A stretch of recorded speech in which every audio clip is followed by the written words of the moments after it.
അതെല്ലാം ഞാൻ ശരിയാക്കി തരാം. നീ ഒരു 2 ആഴ്ചത്തെ സമയം കൂടെ എനിക്ക് താ. പിന്നെ നിങ്ങൾ ആ കട്ട വിരിച്ച റോഡിന്റെ അടുത്ത് തന്നെ നിൽക്കണം കേട്ടോ. അവനെ ശരിയാക്കൊണ്ട് വരുന്നവരെ. ഓക്കെ, നിങ്ങൾ അതുവരെ വെയിറ്റ് ചെയ്യണേ. പിന്നെ എനിക്കെന്താ വട്ടാണ്. നമ്മൾ മറന്നു പോകുന്ന ശരികൾ ഒരുപാടുണ്ട്, നമ്മൾ മറന്നു പോകുന്ന നന്മകൾ ഒരുപാടുണ്ട്. ഒന്ന് ആലോചിച്ച് നോക്കിയാൽ, ഈ ശരികളെ ഒന്ന് കണ്ടെത്തി നോക്കിയാൽ നമ്മുടെ ജീവിതത്തിൽ നമ്മുടെ ചുറ്റും നടക്കുന്ന പോസിറ്റീവ് കാര്യങ്ങളൊക്കെ ശ്രദ്ധിച്ചു നോക്കിയാൽ ജീവിതവും ലോകവും നമ്മുടെ ചുറ്റിനുള്ള ആൾക്കാരും ഒന്നും നമ്മൾ വിചാരിച്ച അത്ര കുഴപ്പമുള്ളതൊന്നും അല്ലല്ലോ. ഒരാൾ പോയോ? അയാള് പോയിന്നു തോന്നുന്നു.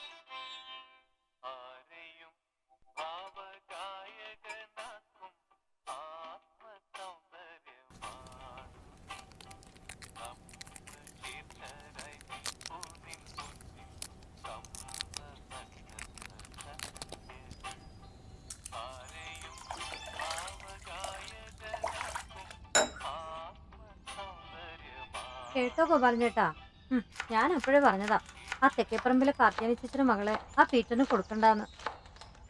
എന്നിട്ടിപ്പോ എന്തായി? പുരാവസ്തുക്കൾ എപ്പോഴും ഇവിടെ തന്നെ ആ മെമ്പർ എത്തിയല്ലോ.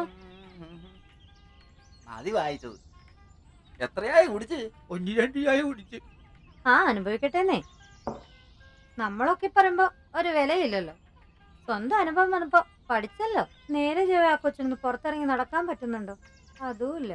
ഇതൊക്കെ ഞങ്ങളോട് പറഞ്ഞിട്ട് എന്താ കാര്യം? അത് ശരിയാ. ഇതൊക്കെ പറഞ്ഞിട്ട് നമുക്കെന്താ പ്രയോജനം? നമ്മുടെ വായിലെ വെള്ളം പറ്റിക്കാന്നല്ലാണ്ട്. അമ്മണി ഇത് ആരുടെ കാര്യം പറയുന്നത്? അത് അവളോട് ചോദിക്കണം. അല്ല, മനസ്സിലായേ?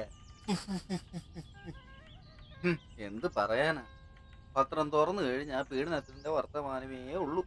എവിടെ തിരിഞ്ഞാലും പീഡനം. 62കാരൻ 16 വയസ്സുകാരെ പീഡിപ്പിച്ചു, 80 വയസ്സുകാരൻ 12 വയസ്സുകാരെ പീഡിപ്പിച്ചു. ഈ പത്രം എടുത്ത് നോക്കിക്കഴിഞ്ഞാൽ അതിന്റെ പകുതി പേജും പീഡന കഥകൾ മാത്രമേ ഉള്ളൂ. അതെ അതെ, 60 വയസ്സായ സ്ത്രീകൾക്ക് പോലും റോട്ടിൽ നടക്കാൻ പറ്റാത്ത കാലമാ. നിങ്ങളെ പോലുള്ളവരൊക്കെ ഇവിടെ ഉണ്ടായിട്ട് എന്താ പ്രയോജനം? അമ്മിണി, നീ അത് പറയരുത്. ഈ നാട്ടിലെ സകല ചുറ്റിക്കളികളും നിർത്തിയവൻ ഈ ഞാനാ. എന്തോന്ന്? അല്ല, ഈ ചുറ്റിക്കളികളെ വെറുതെ അല്ല പകല് പോലും പെൺകുട്ടികളെ പുറത്തൊറ്റയ്ക്ക് വിടാൻ പറ്റാത്തത്.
നോക്കിയാടാ അച്ഛൻ്റെ വരവുണ്ട്.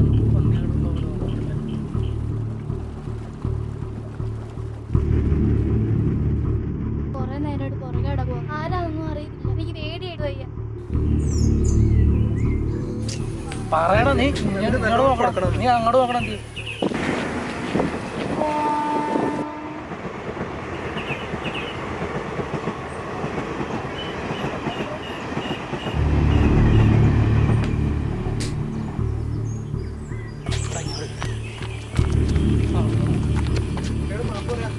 മാപ്പൊന്നും പറയാം. ഇയാളിനി ഇങ്ങനെ ആവർത്തിക്കാൻ ചേട്ടാ,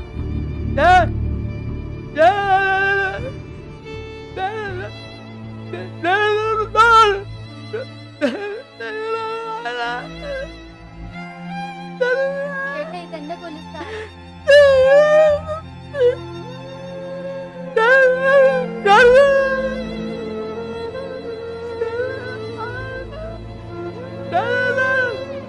വേണ്ട